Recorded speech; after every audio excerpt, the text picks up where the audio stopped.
desde saber cuándo hacerlo, cómo hacerlo, qué complicaciones tiene. Entonces vamos a ir avanzando en este tema. Como definición, ¿cómo se define el drenaje tórax? Es un procedimiento quirúrgico menor que consiste en comunicar el espacio pleural con el exterior a través de la pared torácica por medio de un tubo o de un drenaje. Esa es la definición. Luego, uno sabe qué es, ahora para qué se utiliza, el objetivo, para qué. Entonces será para la evacuación de todas las colecciones anormales que están en el espacio pleural. Puede ser aire, puede ser líquido, puede ser sangre, no es normal que haya eso. Aunque se sabe que en la cavidad pleural hay una cantidad mínima de líquido, que más o menos llega a 70 ml. Es el líquido que lubrica las dos pleuras, que permite que los pulmones tengan excursión dentro de la pared torácica. Y otro objetivo es asegurar que el pulmón quede totalmente expandido, como siempre es un pulmón expandido. Entonces ese es el objetivo del drenaje tórax. Esto es lo que tenemos que lograr como objetivo, que los pulmones funcionen, excursionen normalmente ocupando todo el espacio pleural de ambos hemitórax. Y así en un conjunto es una unidad funcional, se llama cardiotorácica, con todos los elementos anatómicos, arterias, venas, bronquios, etc. Hay que lograr que esta unidad se mantenga equilibrada. Y radiológicamente, ¿qué queremos pretender después de que un paciente tiene un problema y después que se le coloca drenaje tórax? Queremos lograr esto, una radiografía de tórax normal. O sea, una radiografía que tiene la pared torácica normal, el mediastino, como ven aquí, la sombra de la tráquea, la imagen, el área cardíaca, y ambos pulmones simétricos, equilibrados, el mediastino en el medio. Ese es el objetivo radiológico, lograr un complejo cardiopulmonar normal. Es otra radiografía de tórax igual, normal. Bueno, ya sabemos entonces qué es el tema, de qué se trata y para qué sirve. Ahora vamos a ver, en cuanto al tratamiento, yo voy a hablar de las indicaciones, cuándo colocar el drenaje tórax, esto desde el punto de vista didáctico, ¿no? De la técnica. Para hacer un drenaje tórax uno tiene que saber qué material va a necesitar, de eso vamos a hablar también. Luego, el procedimiento, cómo colocar el tubo de drenaje. Después, ¿qué cuidados hay que tener? Porque el primero que se preocupa de eso es el paciente, que no tenía un tubo de drenaje de tórax, se le coloca porque hacía falta, y lo primero que le pregunta al doctor, ¿y ahora qué voy a hacer con este tubo? ¿Hasta cuándo voy a tener? Una serie de preguntas que uno está obligado a contestar adecuadamente. Y luego hay que saber que, como todo procedimiento quirúrgico, tiene complicaciones. Hay que conocerla y hay que saber resolverla. Entonces, esa es la forma como vamos a tratar el tema. Indicaciones, ¿cuándo colocar drenaje tórax? Y aquí están resumidas: en neumotórax, hidrotórax, que puede ser hemotórax, biotórax, kilotórax, etc. Hay una modalidad de drenaje que es el drenaje profiláctico, que lo vamos a ver con más detalle más adelante. ¿Cuándo colocar un drenaje profiláctico? Y luego está el drenaje que siempre se coloca después de una cirugía de tórax. Entonces, esas serían las indicaciones. El neumotórax es una acumulación anormal de aire dentro del espacio pleural, que es una indicación del drenaje. Aquí tenemos un ejemplo: un paciente con una radiografía de tórax, donde el pulmón izquierdo está totalmente expandido, el área cardíaca aquí, pero en el lado derecho ya no está totalmente expandido. Fíjense, el pulmón está parcialmente colapsado y aquí existe aire fuera del pulmón. Eso no es normal. Eso se llama neumotórax. Hay de diferentes tipos, diferentes magnitudes, etc. El derrame pleural es la acumulación anormal de líquidos en general, ¿ya? Y algo que les decía, normalmente tenemos líquido en el espacio pleural, que más o menos llega a un 70 ml, pero eso ni se sabe, ni lo percibe ni el médico, ni se ve en la radiografía. Cuando ese líquido pasa de 100 ml, empieza a vislumbrarse ya en alguna radiografía o tumores.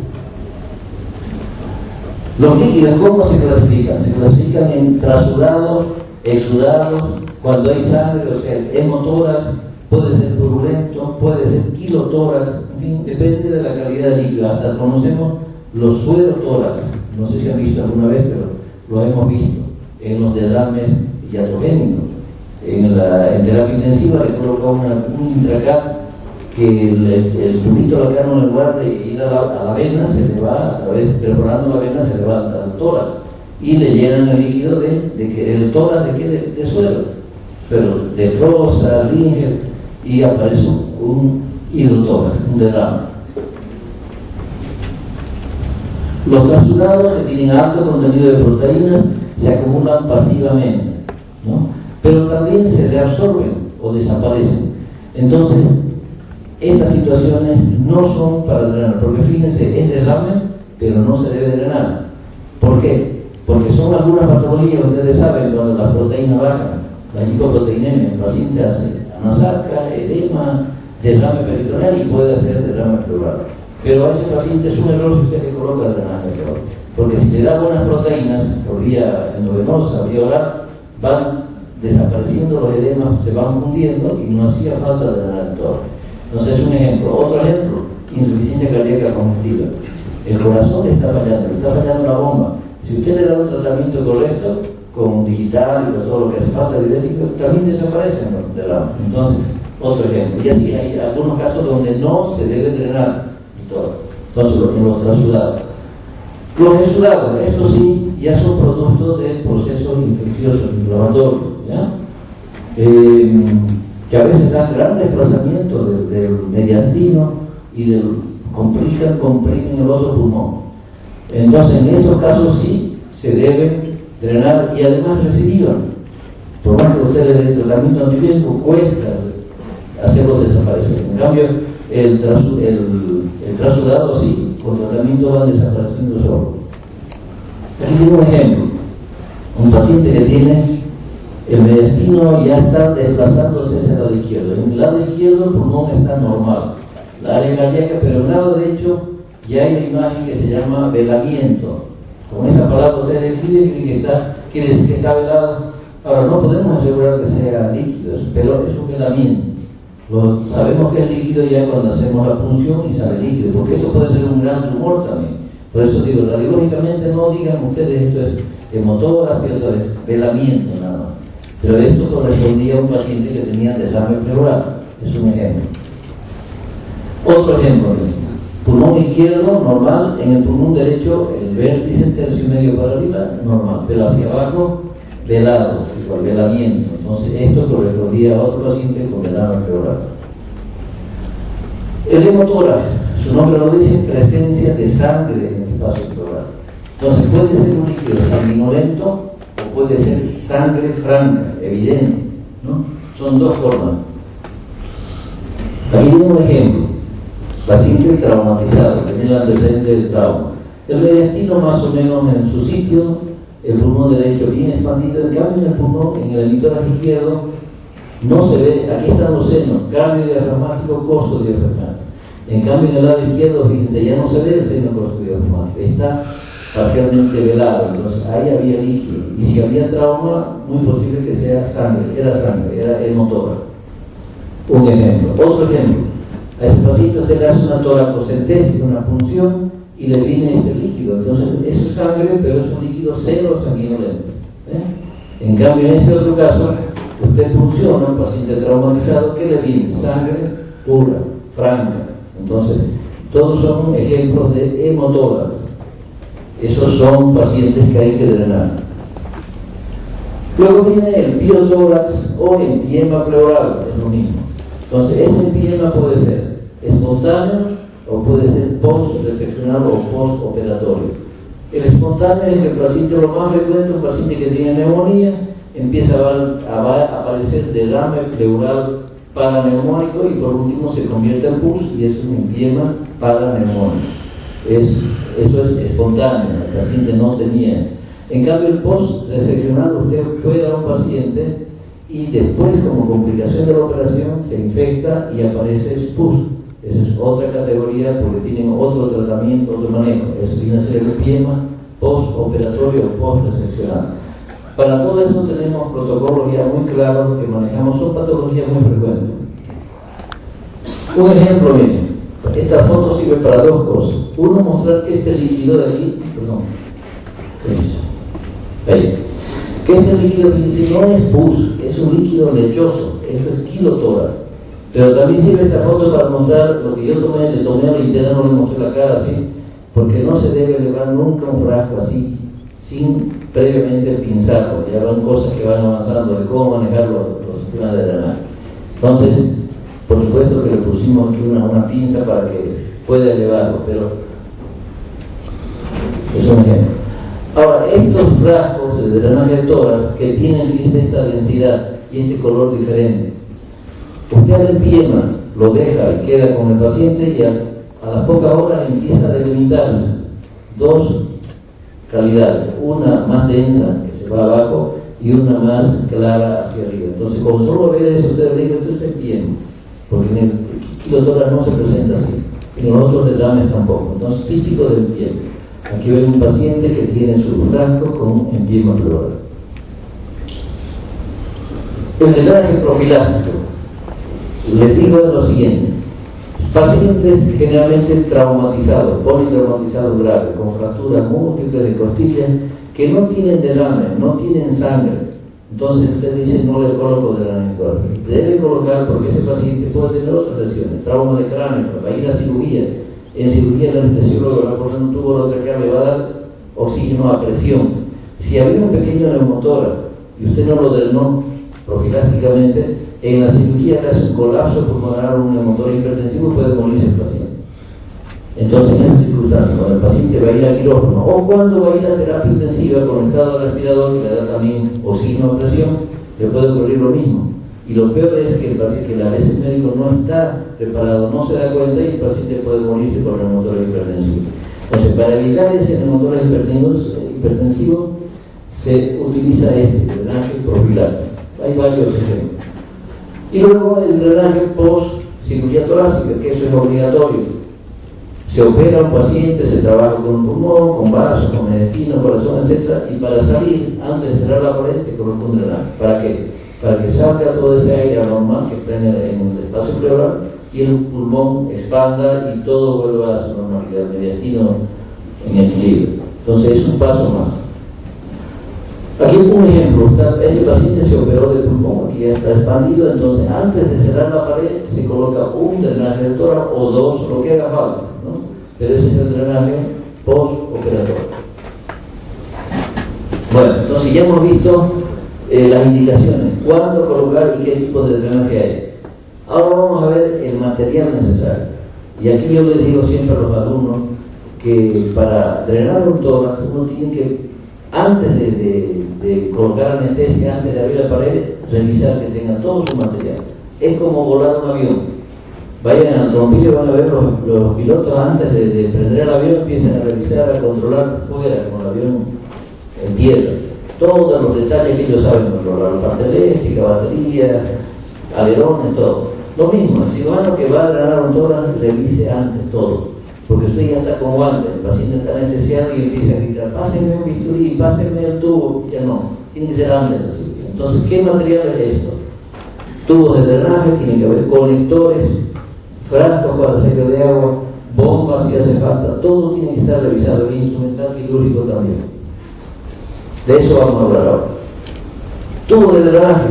Tubos de drenaje hay de varias calidades y de varias características. Desde una aguja de plástico o metálica pequeñita en los niños, por ejemplo, una agujita sirve como drenaje, como tubo, como material de drenaje. Luego está el tubo con mandril o trocarcal, que les voy a mostrar el gráfico enseguida. Después están los tubos de plástico típicos, clásicos. Y luego están los tubos recortados, que es una variedad especial de tubos en alguna patología especial que les voy a hablar. Ya, aquí tenemos los ejemplos, ¿ves? Desde una aguja, un venocat que tiene un catéter, hasta una bránula. Muchas veces sirve de bránula número 14, típica para drenar un neumotórax hipertensivo como primer paso. Entonces es una variedad de tubos de drenaje. Aquí tenemos el trocarcal que les decía, que es un tubo de plástico que tiene sus medidas, sus orificios, pero tiene un mandril. Un mandril es una guía y es útil, hay que saberlo manejarse. se introduce, no tiene que calcular la anatomía del paciente, hasta dónde va a introducir y lo dirige hacia donde uno quiere. En cambio, el otro tubo a veces lo dirige y se le va para abajo, que no es correcto. Entonces, esta ventaja tiene el trocarcar, que tiene un mandril que le ayuda a uno a dirigir la punta del tubo. No es para entusiasmarse, porque uno, si no se da cuenta y no controla sus impulsos, puede atravesarlo al paciente o meterse al corazón, gravísimo, ¿no? Entonces hay que saber calcular dónde y cómo va a colocar el tubo. Aquí ven cómo se va colocando. Entra el tubo con su mandril, después lo retira, una vez que ya dirigió la punta, lo retira el mandril y queda solamente el tubo, que se conecta al sello de agua. Ejemplos de tubos corrientes, comunes, 36, 34 French. Entonces son tubos de plástico, ¿no? Tratamos, antes se utilizaban sondas de goma, pero se ha visto que no sirven porque se colapsan. No se olviden que hay que entrar entre las dos costillas, son rígidas. Entonces, por un tubo muy blando se obstruye por el colapso, por la presión. Entonces, tienen que ser tubos semi-rígidos y el ideal es que tengan así una marca radio opaca.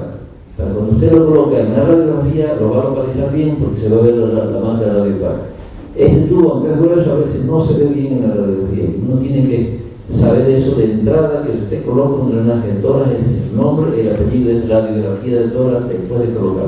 Porque ahí se va a dar cuenta dónde está el tubo, se complicó, se acodó y lo debe corregir de inmediato. Porque todo material que uno utiliza, sondas, tubos, etc., tiene un objetivo, ya han visto los objetivos.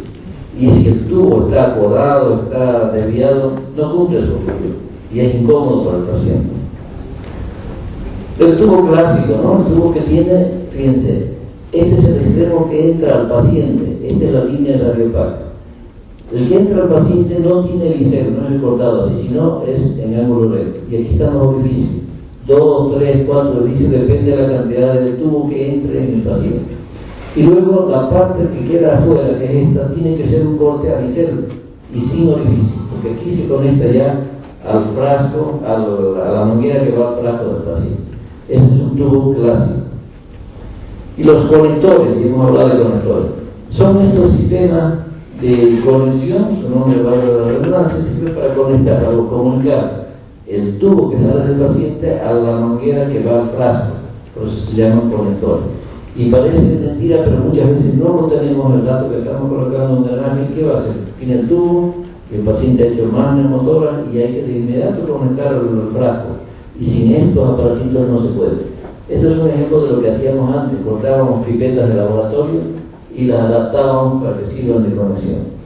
Ahora ya no hace falta, les voy a mostrar lo que viene ahora, pero esto es todo en cuenta, porque en algunas provincias no tienen nada, ni frasco, ni conector, ni nada, hay que fabricarlo. Bueno, y después están los conectores que hay ahora, que son de plástico, de diferentes medidas, con conexión Y, etcétera, que va a comunicar el tubo que es este, que sale del paciente, o dos tubos, a la manguera que va al frasco. Entonces son los conectores. Y hay que ver cómo se debe fijar esos conectores, porque si no, con movimiento del paciente se sale, se suelta, y es grave porque le produce la enfermedad y le produce más daño que antes. Entonces se deben fijar, ¿no? Se deben fijar y proteger de esta forma, esta es la mejor. Una tela adhesiva a lo largo y dos pequeñitas que hacen que no se desconecte, para eso. Los frascos de sello de agua, ¿no? Que sirven para, ahí viene el efecto de válvula que tiene este sistema. Y parece una cosita de nada, pero fue histórico cuando apareció el sistema de válvula. Porque antes, hace años, 1800, estaba en su auge la cirugía en Alemania, en Austria, todo eso, y operaban los cirujanos de tórax, pero no tenían idea de este sistema de válvula. Entonces los pacientes iban con mucha dificultad, no insuflaban el pulmón, era un desastre, hasta que apareció esto, ¿ya? Que les muestro en imágenes. Ahí está, un frasco de sello de agua, que es un frasco grueso, con tapa ancha, que tiene dos varillas. Una acodada simple que va y es la varilla larga, que debe ir por debajo del nivel del agua. Esto es agua, suelo fisiológico, todo estéril. El mismo frasco debe estar estéril. Y otra varilla cortita también acodada, que es por donde sale el aire, o el aire que va siendo desplazado cuando el líquido, el aire sale del paciente. Este es un frasco típico que había antes, no teníamos otro. Y se rompían, corríamos a la Coca-Cola, pueden dar un frasco de 4 litros, ya no se usa por suerte, porque se lo piden incluso como paciente. Este era nuestro frasco, tapa ancha, íbamos a las casas que vulcanizan ruedas, fabricaron los tapones a medida, los perforábamos, y el problema eran las varillas estas de vidrio, que se rompía la punta, había que conectar un tubo, una manguera, entonces era un problema. Ahora ya no existe eso. Ahora hay estos frascos de fábrica que vienen con una tapa de rosca, el tubito corto aquí, el tubo largo, todo eso viene de fábrica ya. Con eso van a trabajar ustedes, excepto si van a una provincia donde no se consiga, entonces ahí van a tener que inventarse los frascos que están viendo. Cuando nosotros íbamos a dar temas aquí a la provincia, siempre yo antes de dar los temas iba con el médico y decía, a ver qué tiene, no tenían nada, fabricábamos entonces, con frascos que ellos tenían, de mermelada, etc. Por si llega algún paciente a algún momento ya tienen con qué hacerlo, esterilizan nada más. Bueno, así vienen actualmente, ¿ven? En envases de plástico, todo estéril, incluso tubo, conector, todo bien. Y hay además variedad de sistemas de drenaje todas. Y estos que vienen con válvula de Henrich, ¿no? Que ya vienen del paciente, con una válvula, de modo que se quite no vuelve al paciente. Son ya cosas nuevas que hay. Y esta es la famosa válvula de Henrich, que sirve mucho, vamos a ver más adelante para qué sirve. Se conecta al tubo que sale del paciente, una válvula que puede ser un dedo de guante o un preservativo que recorta la punta, sirve, el aire sale pero no vuelve a entrar. Muy práctico para los traslados. En Colombo, porque tiene un paciente y no tiene frasco, ¿qué hace? Le ponen el drenaje porque hay que salvar la vida y le conectan aquí un dedo de guante o un preservativo, le cortan la punta y el paciente es trasladado tranquilamente, vivo, ¿ya? Hasta que llegue a un lugar donde hay todo el material, la válvula de Henrich. Las bombas, hay varios modelos, lo que voy a mostrar más que todo gráfico. Bomba quiere decir de presión negativa, que succiona al tubo que tiene el paciente. Entonces, al succionar, normalmente en todas, ¿qué tipo de presión hay? ¿Positiva o negativa? En el espacio pleural. Negativa. Porque cuando hay presión negativa, los pulmones se expanden.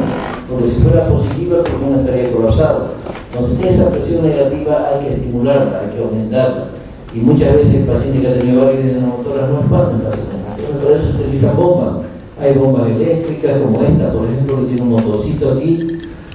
Esto va a un frasco y para controlar la presión está esta que se llama válvula de Janneret. Uno calcula qué presión le va a dar, menos 5, menos 10, menos 30, etcétera, que es la cantidad que uno quiere que succione. ¿Bien? Un ejemplo, una bomba. Otra bomba que teníamos nosotros, una electrónica en el hospital japonés, que servía para presión continua y también para presión intermitente, para la fístula intestinal. Como ven, del paciente venía este tubo, que en este caso tenía sangre, al frasco, a nuestro antiguo frasco, y de ahí pasaba a la bomba. Y aquí uno tenía sus sensores y botones, le calculaba cuánto de presión le iba a dar. Es otro modelo de bomba de presión negativa. Bueno, ya. Otro modelo, que es el que actualmente ya se está también destruyendo en el hospital japonés. También electrónica, que calcula las presiones, todo lo demás.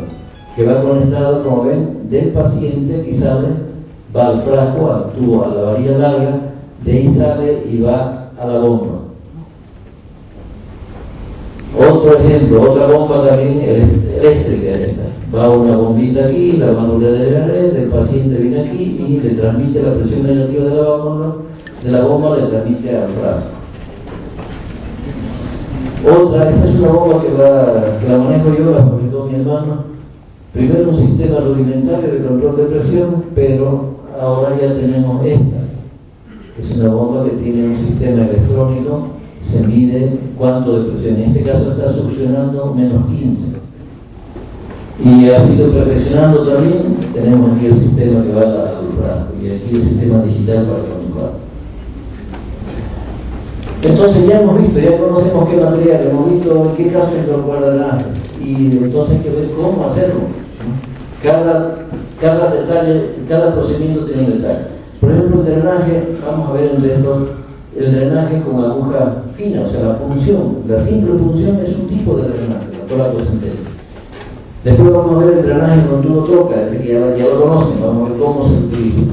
El drenaje con tubo de plástico, que es el tubo común, que para el sello de agua, todos van a sello de agua. Y el drenaje recortado que se utiliza en algunos casos. Aquí tenemos la toracocentesis por punción. Entonces es un procedimiento quirúrgico mínimo, sí, con un catéter, una aguja fina. Usted aquí tiene todos los pasos, ¿no? Todo esto va a salir publicado pronto en un libro que estamos terminando ya de cirugía torácica, donde están un montón de patologías nuestras desde aquí y están todos estos procedimientos. Entonces, primero se localiza en qué sitio, porque usted ve la radiografía, está hablando dónde va a punzar. Tiene que saber, entonces hay que elegir por semiología, donde hay mayor nitidez, por radiografía, donde hay más líquido, más velamiento, y elegir el punto más declive también. Entonces, eso es líquido.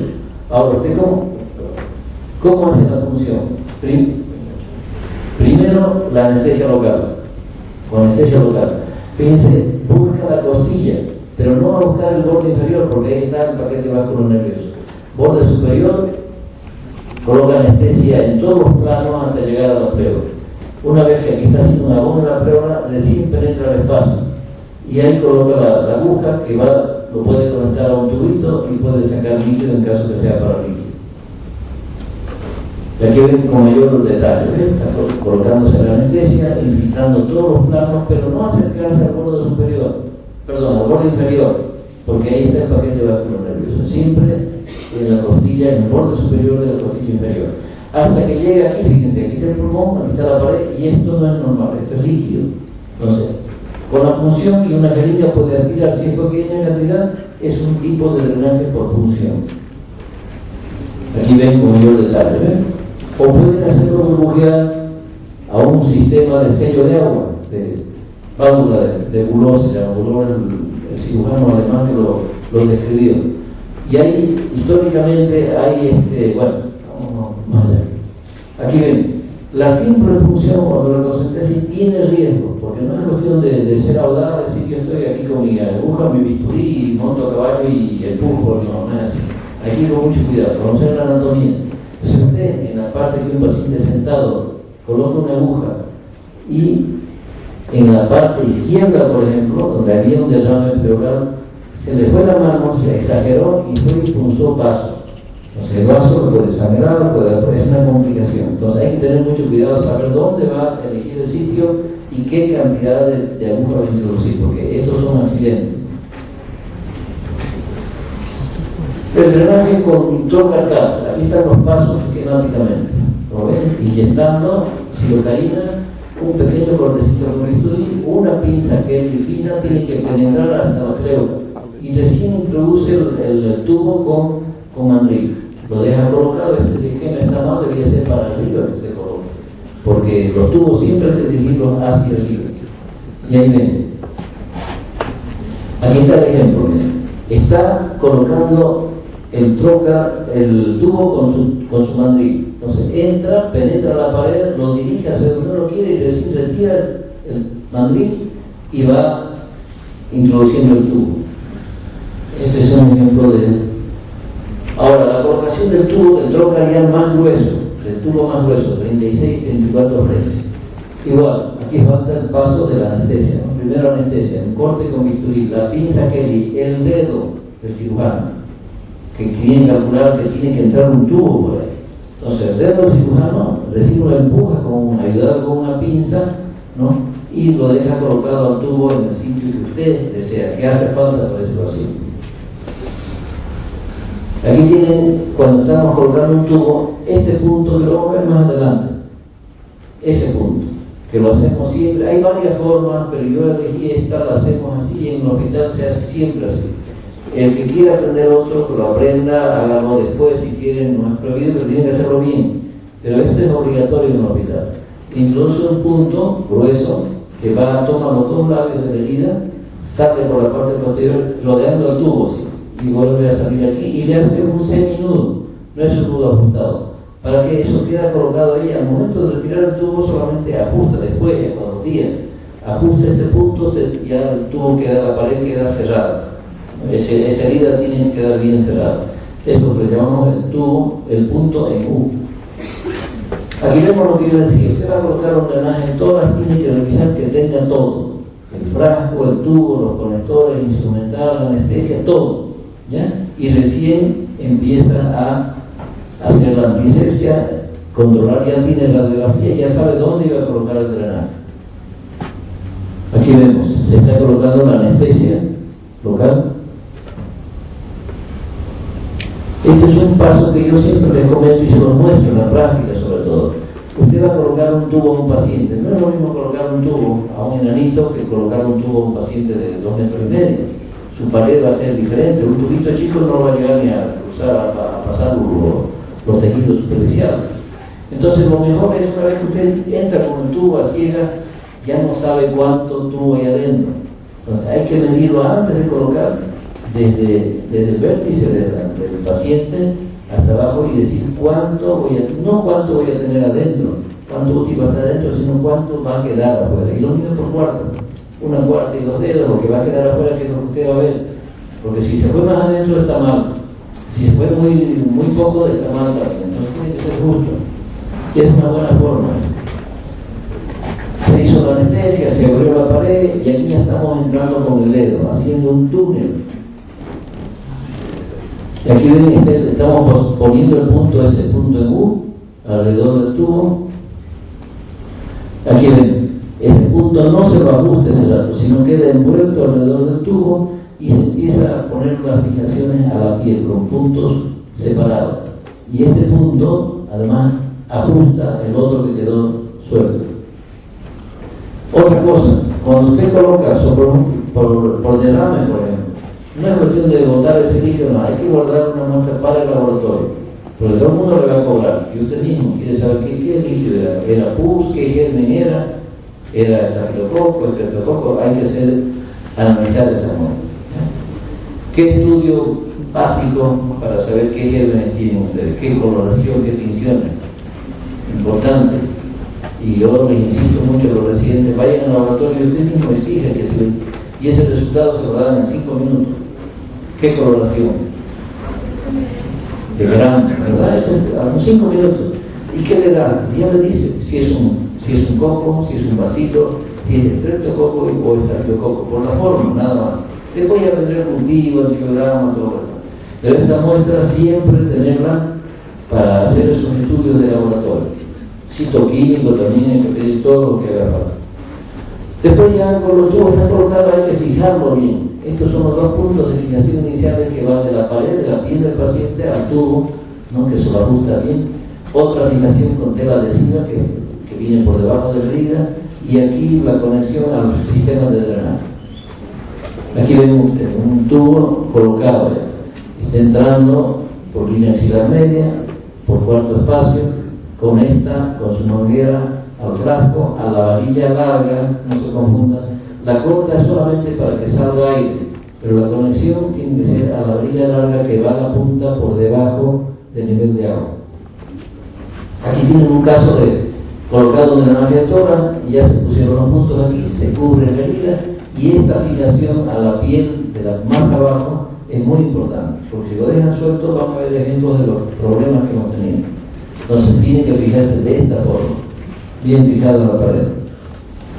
A veces hace falta colocar irrigaciones, como una paciente que tenemos en este momento en el hospital japonés con empiema difícil de drenada, se obstruyen los tubos, le estamos haciendo irrigación con estreptoquinasa que ayuda a disolver coágulos, a disolver fibrina.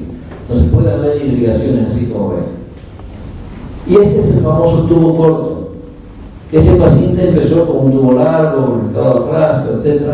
Pero en el empiema, solamente en el empiema se utiliza. Cuando el líquido ya fue desapareciendo, el pulmón fue expandiendo, pero queda una porcioncita pequeña con cavidad todavía con líquido, ya no se va a colapsar el pulmón. Entonces lo corta el tubo, lo recorta, mejor dicho, y sigue lavando hasta que la fibrina va desapareciendo. Y en ese momento ya se llama un tubo de drenaje abierto, tubo corto.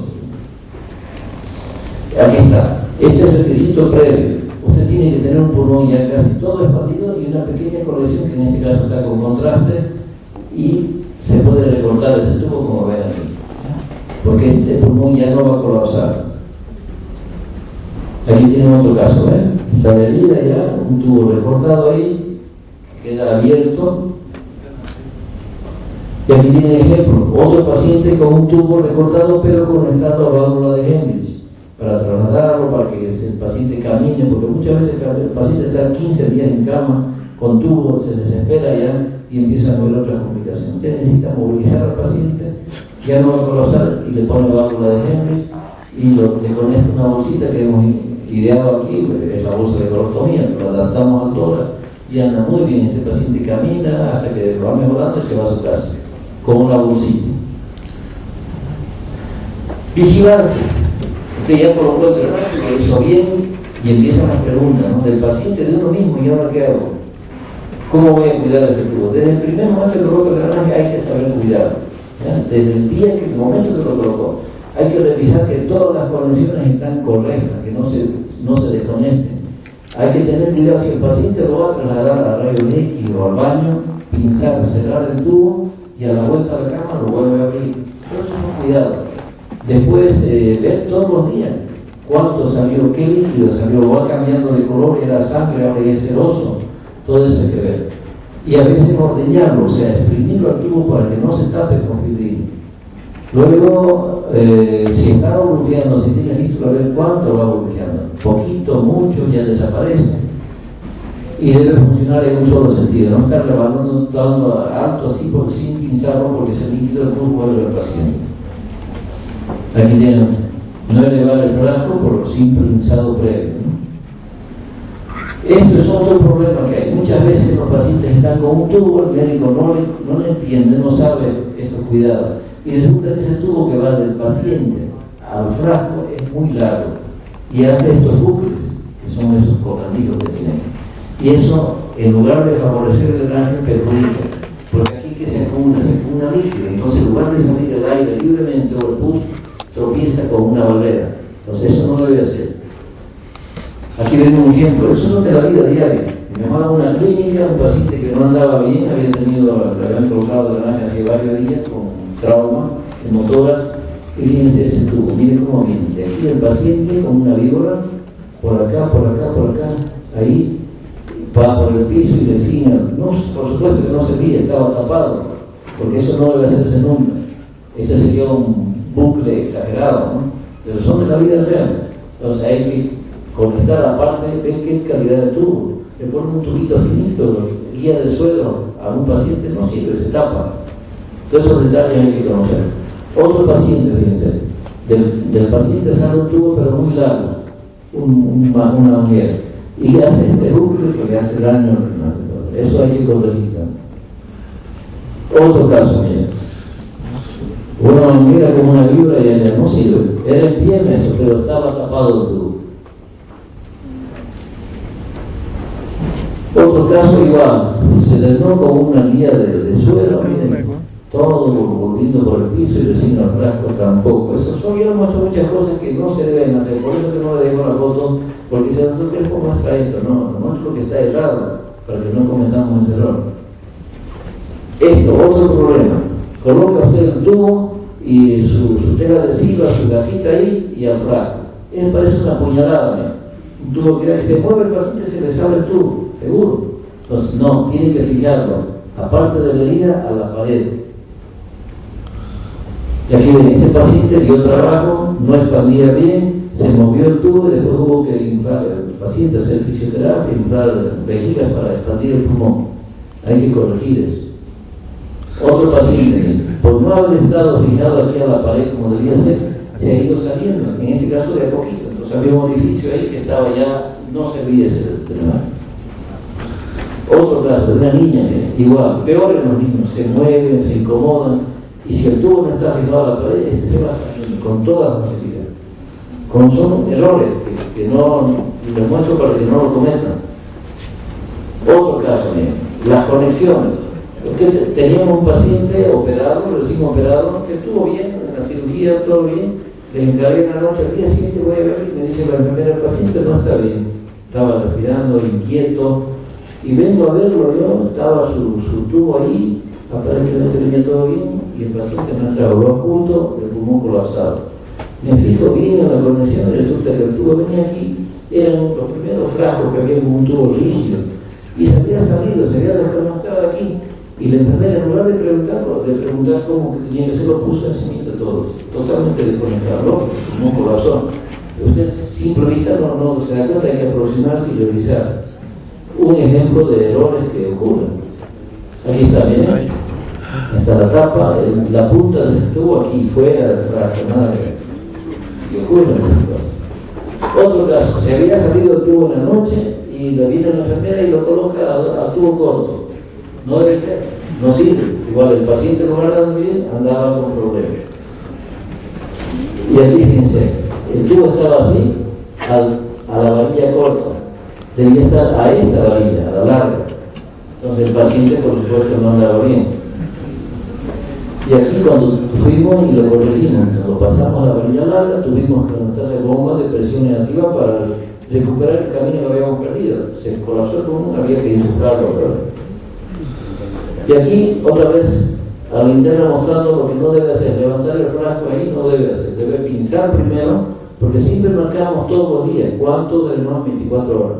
Pero hay que tener cuidado de pinzar el tubo antes de levantar el frasco.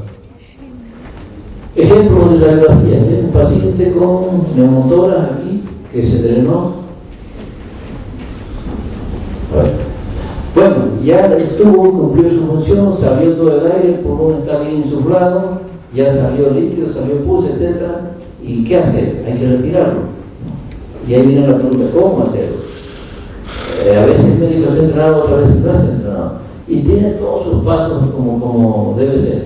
Antisepsia, hay que liberar el punto de solidificación, tener el punto listo para anudar, aplicar presión en el sitio donde está la herida y enseñar al paciente que respire profundo y una inspiración profunda, retirar el tubo y ajustar el nudo. Son detalles, parecen burladitas, pero que si no lo hace bien, un paciente que tenía neumotora se aguantó 5 días con el tubo, drenó, expandió bien, le sacó el tubo y aparece otra vez con neumotora. Pero en el momento de retirar, le entró aire que no debe ocurrir. Yo siempre le digo a los residentes, ojo, usted va a retirar, pero esa complicación va a tener nombre y apellido, yo digo usted, ¿no? Entonces se cuidan mucho de que no le entre aire al momento de retirar el tubo.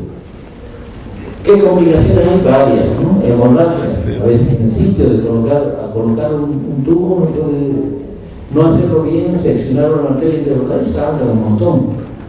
Contaminaciones, un paciente que se drenó por neumotoras aparece con empiema, se contaminó. Obstrucción del tubo por coágulos, por ferina, muchas veces. Desplazamiento, se sale el tubo, es una complicación. Y lesiones, al colocar a veces lesión al diafragma, lesión a vaso, son complicaciones. Y aquí vemos algunas. Un tubo que se obstruyó con coágulos, hay que ordeñarlo. Esta es la técnica del ordeño, desplazar los coágulos para dejar los tubos libres. Aquí estamos viendo. Hay una pinza en terapia intensiva que es una pinza especial en té con rodillos que ayuda a solucionar los coágulos. Y aquí ven cómo, fíjense, este tubo lleno de coágulos hay que dejarlo libre para que funcione. Si no, así no sirve. Entonces ese es el ordeñamiento del tubo y el retiro de coágulos. Esta es la pinza que les digo que tiene su rodillo ahí para el ordeñamiento. Aquí tenemos otro tubo que está lleno de coágulos también, que hay que ordeñarlo de esta forma. Otra cosa, no es lo mismo colocar un drenaje de tórax a una jovencita que tiene el cuerpo bien firme que a una abuelita que tiene 80 años que la piel le llega al... Usted dice, la referencia es el pezón, pero el pezón lo tiene aquí la abuelita, ¿no? Tiene aquí, la edad, en fin. Si le va a colocar un tubo aquí, después fíjense cómo se estira la piel y se sale el tubo de la pared. Y quedó ahí en la pared, no sirve, es una complicación, pero hay que preverla y hay que tener ese cuidado. Otro caso, un paciente que entró con derrame de tórax, derrame pleural, perdón, se colocó drenaje, limpió la pleura, pero en una radiografía el tubo ya quedó afuera, se fue saliendo, por suerte, el pulmón estaba bien expandido, lo terminó, ahí está el tubo, gente. Quedó en la pared, no está dentro del espacio, pero el pulmón está expandido, o sea, había cumplido su función, pero se fue saliendo en forma accidental. Otro caso de los de siempre, ¿ves? Que se sueltan las telas adhesivas, se va retirando y aparecen los orificios afuera con complicaciones. Otro caso, una niña bien, que tenía el orificio aquí fuera de la pared ya. Eso no funcionaba bien, no andaba bien, colapsaba. Aquí otro tubo que está colocado aparentemente bien, pero miren cómo viene por acá, hace un codo ahí y vuelve para abajo. Ese tubo se está tapando por ese codo. Bueno, esto no se ve muy claro, tampoco.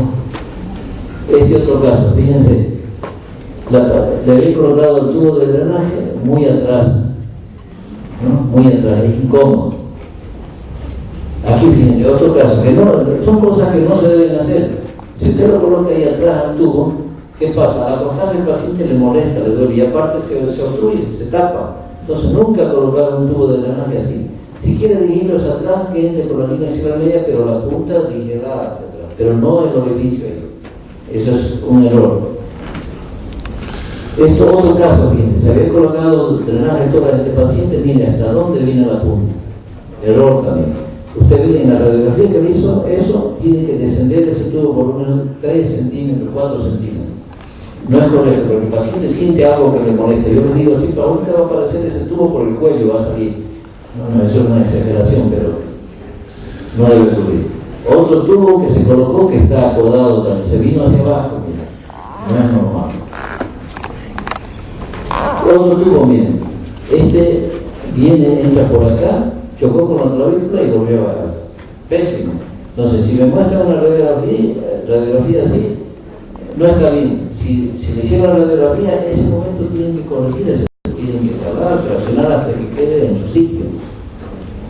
Yo les muestro así puras fotos de pacientes porque son cosas reales, años que he ido viendo y hemos ido corrigiendo todo eso. Un tubo mal fijado, viene con una puñalada ahí que no estaba bien fijado, se lo corrige y debe quedar bien. Otro caso, mira esta pobre señora que pusieron el tubo por la mama, a través de la mama. No está bien, pues, ¿no? No debe ser así. Bueno, hemos paseado por los drenajes, ahora disfrutemos el paisaje, ¿no? Qué bello, ¿no? Ese es el tema práctico, como fotos.